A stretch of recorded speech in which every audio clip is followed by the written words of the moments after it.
مجلس میں بیٹھے ہوئے ہیں تو اللہ کے نبی صلی اللہ علیہ وسلم کا فرمان ذیشان کا مفہوم ہے کہ اپنی مجلس کو درود و سلام سے سجایا کرو، اس لیے کہ تمہارا درود پاک پڑھنا مجھ تک پہنچا دیا جاتا ہے، یہ مفہوم ہے حدیث پاک۔ اور درود پاک کی فضیلت میں علامہ اسماعیل حقی رحمۃ اللہ علیہ بڑا پاک پیارا واقعہ نقل فرماتے ہیں۔ ایک عورت تھی، اس کا ایک لڑکا تھا، اس لڑکے کا بلوغیت کے بعد جب انتقال ہو گیا، اب انتقال ہو گیا، وہ لڑکا بڑا گناہگار، اس کی قبر میں عذاب ہوئی۔ وہ عورت اپنے بچے کو خواب میں دیکھتی ہے کہ اسے اس کی قبر میں عذاب ہو رہا۔ پھر چند دن کے بعد وہی عورت اپنے بچے کو خواب میں دیکھتی ہے تو اس کی قبر کشادہ کر دی گئی ہے اور اس میں رحمت نور کی بارش ہو۔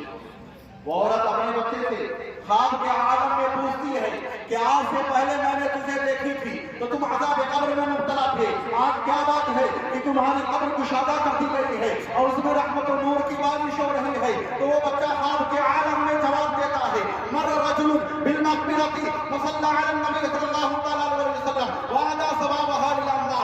اس قبرستان سے ایک آدمی کا گزر ہوا، اس نے نبی کریم صلی اللہ تعالی علیہ وسلم پر درود و سلام پڑھا اور درود و سلام کا ثواب مردوں کو بخش دیا۔ اللہ تبارک تعالیٰ نے اس درود و سلام کی برکت سے تمام قبر والے کے عذاب کو ہٹا دیا۔ واہ سبحان اللہ۔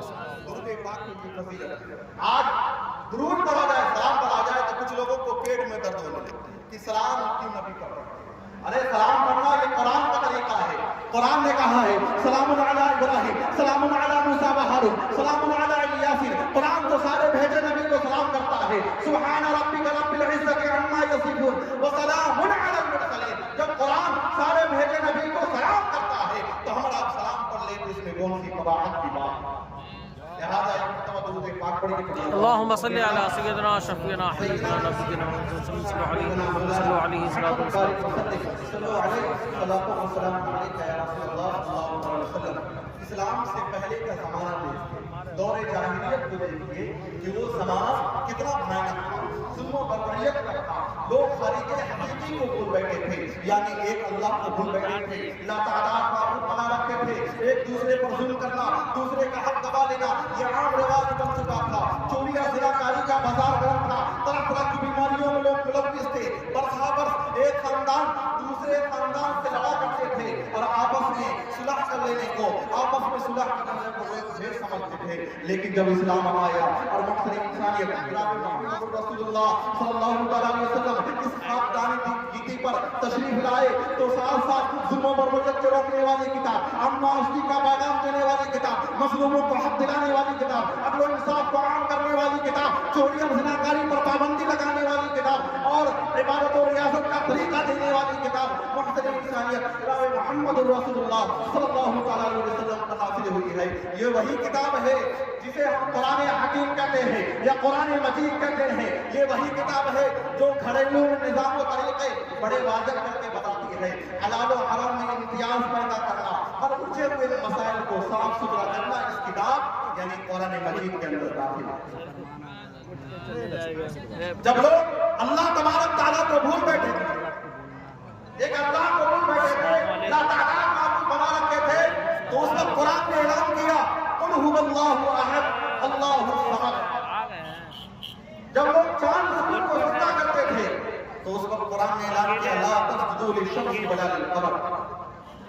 جب لوگ اپنی بچیوں کو درگور کرتے تھے، زندہ دفن کر دیا کرتے تھے تو اس وقت قرآن نے اعلان کیا وَإِذَا الْمَوْءُودَةُ سُئِلَتْ بِأَيِّ ذَنبٍ قُتِلَتْ۔ جب لوگ زناکاری میں ملوث تھے تو الزانیۃ والزانی فاجلدوا كُلَّ وَاحِدٍ مِنْهُمَا مِائَةَ جلدہ کا یہ حکم سنایا۔ الغرض یہ قرآن کے موٹے موٹے قوانین اور احکام ہے، اسلام کے احکام ہے، اگر اس کو اپنایا جائے، قرآن کے احکام پر عمل کیا جائے تو میں پورے وثوق کے ساتھ، میں پورے یقین کے ساتھ کہہ سکتا ہوں کہ امن ہی امن ہوگا، سکون ہی سکون ہوگا۔ لیکن آج افسوس کے ساتھ کہنا پڑ رہا ہے کہ ہندوستان کی حکومت اسلام کے قانون کو تعصب کی نگاہوں سے لے کر کے کھوکر مارتی، اسلام کے قانون کو اپنے آئین سے نکال دیا تو پھر کیا ہوا؟ آج ہندوستان میں دیکھنے پر یہ منظر برسر عام نظر آ رہا ہے